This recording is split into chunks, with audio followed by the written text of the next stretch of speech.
Hello అండి. ఈరోజు నేను టమాటా చారు చేద్దాం అనుకుంటున్నానండి. టమాటా చారు చేశాను.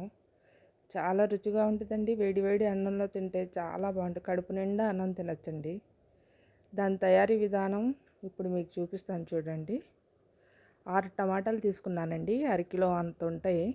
నిమ్మకాయ అంత చింతపండు తీసుకొని ఒక గ్లాస్ నీళ్ళు వేసి పొయ్యి మీద పెట్టి బాగా ఉడికించాలండి. టమాటాలు మెత్తపడే వరకు ఉడకాలి. తర్వాత దించేయాలండి. దించిన తర్వాత చల్లారిన తర్వాత టమాటాలు చేత్తో బాగా మెదపాలి. బాగా మెదపాలండి. దాంట్లో టమాటాలో ఉన్న గుజ్జంతా బయటికి రావాలి. బాగా మెదిపిన తర్వాత ఒక స్ట్రైనర్ తీసుకొని వడపోసుకోవటానికి తీసుకొని దాంట్లో వేసిన తర్వాత కూడా చేత్తో బాగా కలపాలి, మెదపాలి. కొంచెం కొంచెం నీళ్ళు వేస్తూ కూడా వడపోయాలి. బాగా కలపాలండి. ఇప్పుడు దీంట్లో 1.5 టీ స్పూన్ సాల్ట్ వేయాలి. 1 స్పూన్ కారం వేయాలి. అర టీ స్పూన్ పసుపు వేయాలి.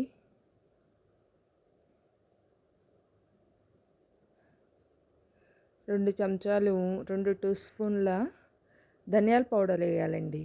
దీంట్లో ధనియాల పౌడర్ కంపల్సరీ 2 టీ స్పూన్లు వేయండి.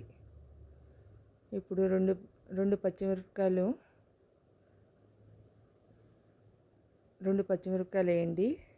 కోసుకొని కొద్ది కరివేపాకు వేసి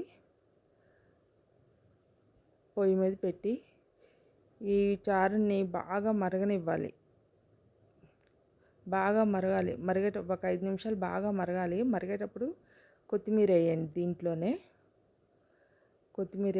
కొత్తిమీర వేసిన తర్వాత బాగా మరిగిన తర్వాత ఇప్పుడు తాలింపు పెట్టుకుందాం. తాలింపుకి కరివేపాకు, ముందుగా వెల్లుల్లి రెబ్బలు వేయాలి.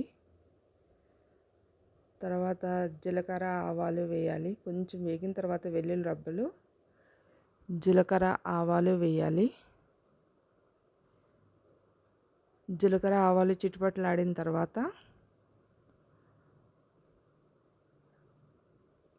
కరివేపాకు, ఎండుమిర్చి కూడా వేసి తాలింపు ఆ చారులో వేసేయాలి. అంతే, గుమగుమలాడే టమాటా చారు రెడీ.